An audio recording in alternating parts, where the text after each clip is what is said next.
tell me a little bit how your experience with henna started? Well, I grew up with art in my home. My dad's an artist, and kind of had every medium available to me, but was always doodling and drawing these intricate designs on notebooks, and constantly drawing. I have a learning style where I, instead of taking notes, I draw. And probably about 15 years ago, I was waiting to get some henna and happened to notice that my designs were henna designs. Oh.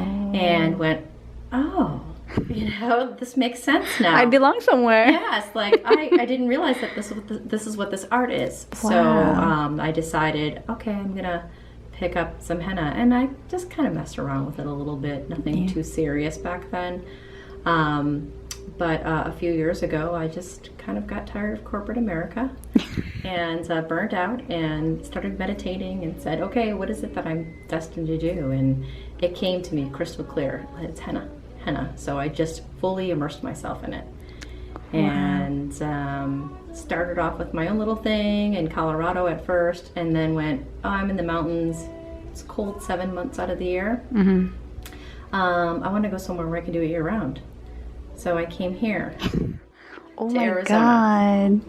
God. So that's what happened. And then I met this magical woman who owns all of these lovely shops, and it just, everything fell into place.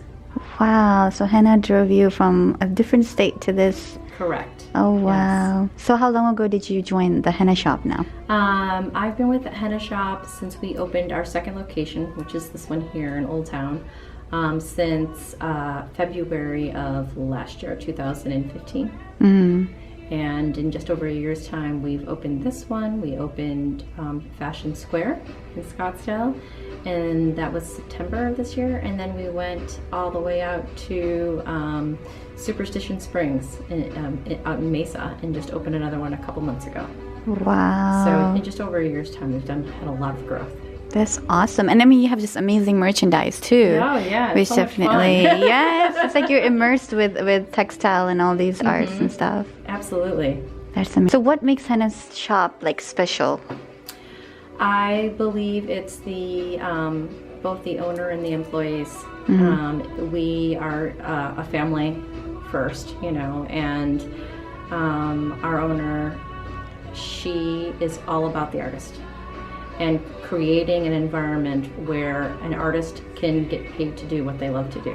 Right. And we all work really well together, and we help each other in our growth and our development, and that having an environment where there's so many artists to work together is just a phenomenal experience, and that's what helps propel us forward.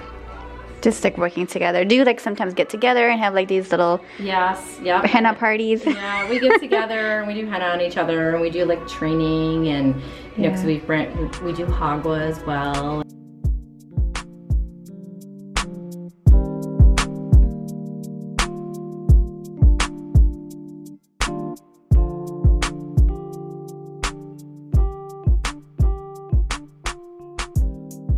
When you come together, when you're trying to critique each other, is there a lot of critique or is there a lot of encouragement? Or it's encouragement. It's encouragement. It's constant encouragement. Like as an artist, when you're doing something, like it's usually like, I can't get this quite to look right. I struggled with feathers. I couldn't get them to quite look right, and I spoke with another artist, and she was like, okay, so this is what I do, and she would show me. So very typically, we know what our weaknesses as artists are, and we work together to. Hello. Hi. Oh, come on in. in. It's okay. We will ask questions of each other when we know that we're struggling with something. We will, let somebody know what they're doing really, really well. That looks awesome. I really like that. Or if we look at a design, hey, have you ever thought about adding this or trying this? Or just asking another human being to allow us to place something on them, another artist. Hey, do you mind if I put this on you? This design that I've had in my head that I really, really want to try. And, it's mostly that type of encouragement and the feedback. What kind of art you do? Like I noticed, I'm gonna zoom in on your hand here. Okay. Like this is your style. You're like, yes, I would say I prefer traditional Indian henna. That's what I fell in love with. That's what I always drew. And when I saw Indian bridal henna, I said, that is it. Like that is like, whoa, you know, the end all be all for me. I just thought it was just incredibly beautiful. I really have a lot of appreciation for the Moroccan style now. I used to look at it and think, oh, that looks easy, until you try it. And getting those geometric shapes exact, it's tough. And with your in the cleanliness of your lines. So we have an artist who is just phenomenal with it. As soon as I hired her, how does that work? I just knew that was going to be her thing, and she's just blossomed in that area. So I really would like to start focusing more on that style as well.